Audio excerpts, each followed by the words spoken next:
شموگا کے قریب گووندپور میں 46 ایکڑ زمین پر تعمیر کیے جانے والے 3000 مکانات میں سے 652 مکانات آج ریاستی وزیر برائے رہائش، وقف اور اقلیتی بہبودی ضمیر احمد خان نے مستحقین میں تقسیم کیے۔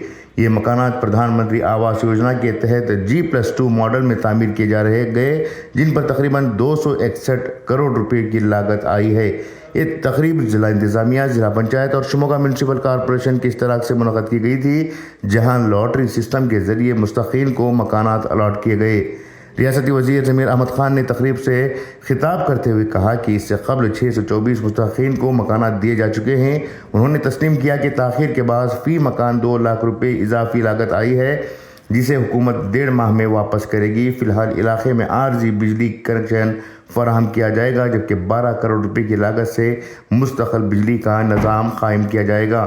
رہائشی منصوبے کے تحت 47,860 مکانات ریاست بھر میں تعمیر کے لیے باقی ہیں، جبکہ مستحقین پر 2,700 کروڑ روپے واجب الادا ہیں۔ ریاستی وزیر نے بتایا کہ چونکہ تمام مستحقین غریب خاندانوں سے تعلق رکھتے ہیں، اس لیے ان کی مالی مشکلات کو مد نظر رکھتے ہوئے وزیر اعلیٰ سے قرض میں رعایت کی سفارش کی جائے گی۔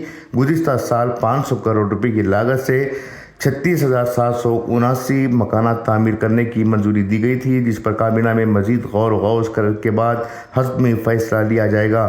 ہبلی میں 4,100 مکانات کی تعمیر کے پہلے مرحلے کا آغاز ہو چکا ہے۔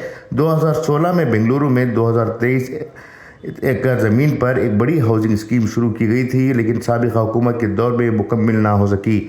مکانات کی لاگت 6 لاکھ روپے فی یونٹ سے بڑھا کر 9.5 لاکھ روپے کر دی گئی ہے، جس میں 1 لاکھ روپے کی سبسڈی دینے پر غور کیا جا رہا ہے۔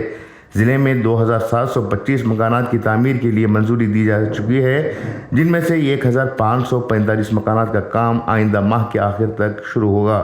اس موقع پر D S Arun, MLC Bilqis Bano, doctor Dhananjay Sarji Pallavi, رکن assembly SN Channabasappa, commissioner Ravi Kumar, ضلع collector Gurudatt Hegde, SP GK Mithun Kumar اور دیگر حکومتی و بلدیاتی افسران موجود تھے۔ اس تقریب میں تقریباً 652 مستحقین کو لاٹری سسٹم کے تحت مکانات فراہم کیے گئے۔ غورطلب بات ہے کہ آج شرح مکانات کی تقسیم کو لے کر مزید تاخیر ہونے والی تھی، لیکن MLC بلخیس بانو نے وزیر ہاؤسنگ ضمیر احمد سے درخواست کی کہ وہ اس سلسلے میں مزید تاخیر نہ کرتے ہوئے مستحق افراد کو گھروں کی تقسیم کریں، جس کے بعد ریاستی وزیر BZ ضمیر احمد نے فوری طور پر ان کی مطالبے کو منظوری دیتے ہوئے آج شموگا کا دورہ کیا اور مستحق افراد کو مکانات تقسیم کیے۔